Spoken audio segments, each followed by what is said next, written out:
Ya. Nah, ini bicara soal kuda hitam. Mungkin sebelum kita masuk tim-tim mana saja menjadi kuda hitam, sebetulnya apa sih kriteria tim kuda hitam itu sendiri? Iya, sebenarnya tadi udah dibahas ya, tim yang bukan unggulan dan secara di atas kertas mereka itu biasa aja, tapi kemudian akhirnya mereka bisa tampil lebih bagus dari ekspektasi. Dan kita tahu bahkan dari 2 Euro terakhir, 2 Piala Eropa terakhir, di 2016 yang juara Portugal, mereka jauh dari unggulan ketika itu. Mereka di final Timnas Prancis bahkan udah menyiapkan bus juara, mereka tuh bahkan udah disiapkan untuk keliling kota Paris ketika itu, tapi akhirnya mereka mengalahkan ekspektasi publik yang begitu besar terhadap Prancis. Terus kemudian Italia 2020 mereka juga mungkin unggulan ke-5, unggulan ke-6, yang jelas bukan 1 atau 2 Inggris ketika itu yang difavoritkan, tapi mereka bisa menang. Tadi kita udah bahas bagaimana Euro itu warnanya selalu seperti itu ya, terutama ketika menghadapi Denmark dan ketika kita melihat bagaimana Denmark juara tahun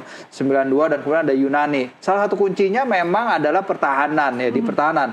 Ketika kita melihat bagaimana Denmark juara, ketika itu Peter Schmeichel melakukan 27 saves ketika itu sepanjang turnamen. Itu salah satu jumlah tertinggi sepanjang turnamen dan membuktikan bahwa titik kuat pertahanan terutama kiper itu penting.